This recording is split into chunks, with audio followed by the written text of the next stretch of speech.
Major breaking news out of the NASCAR world, and it's a big one. On Tuesday, January the 6th, 2026, NASCAR Commissioner Steve Phelps announced he would be stepping down. This isn't a routine leadership change.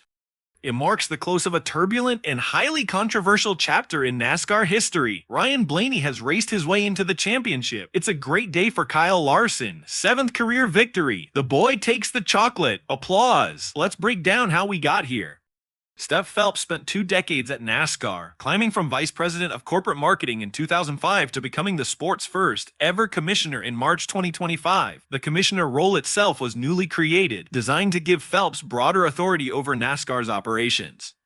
However, his tenure lasted less than a year. So what caused one of the most powerful figures in NASCAR to fall? The answer lies in text messages exposed during a federal antitrust lawsuit. Once you hear what those messages contained, it becomes clear why NASCAR felt compelled to act. The lawsuit was brought by Michael Jordan's 2-3 She Racing and Front Row Motorsports against NASCAR. At the center of the dispute were charter agreements, the contracts that guaranteed teams' entry into races and a portion of the sport's revenue. During discovery, text messages exchanged between Phelps and other NASCAR executives were uncovered, and their content stunned the racing world. In a 2023 exchange, Phelps made disparaging remarks about Hall of Fame team owner Richard Childress.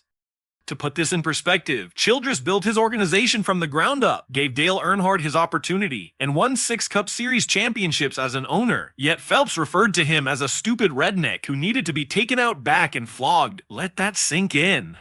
NASCAR's top executive insulting one of the most respected figures in the sport, and it didn't end there. In the same conversation, Phelps labeled Childress an idiot, a dinosaur, a malcontent, and a total ass clown. He questioned Childress's intelligence and claimed his success was entirely due to NASCAR.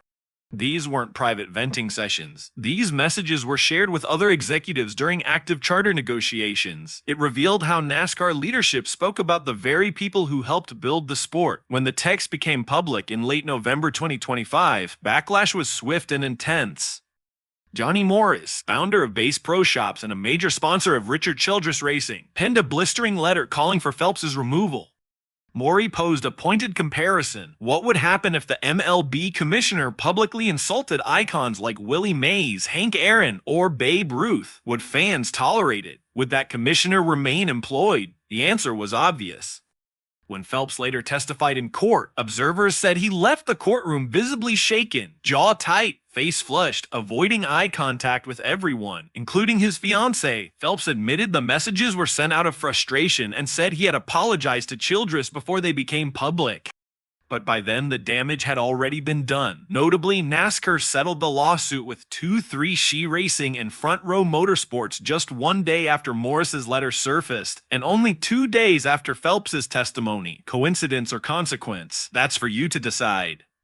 Less than a month later, Phelps was officially on his way out. NASCAR announced he would depart by the end of January, ahead of the 2026 season's February start. In his farewell statement, Phelps expressed pride in serving as NASCAR's first commissioner, thanked the France family, and said he planned to explore new opportunities within and beyond sports. NASCAR took a measured tone publicly. Chairman and CEO Jim France commended Phelps for his impact, citing NASCAR's recovery during COVID-19, the introduction of street races in Los Angeles and Chicago, and the negotiation of a massive $7.7 billion media rights deal. Those achievements are legitimate. NASCAR did grow and evolve during Phelps's leadership, but success off the track couldn't outweigh what the text messages revealed about leadership's attitude toward team owners. In a sport built on trust, heritage, and respect, calling a Hall of Fame owner a stupid redneck is simply untenable. So what happens now? NASCAR will not immediately replace the commissioner role. Instead, Steve O'Donnell, who served as president prior to Phelps's promotion, will assume those duties alongside the executive leadership team, returning to a position of direct oversight. What's especially notable is that NASCAR isn't just moving on and hoping the controversy fades. The organization is rolling out substantial changes aimed at rebuilding trust with teams and fans.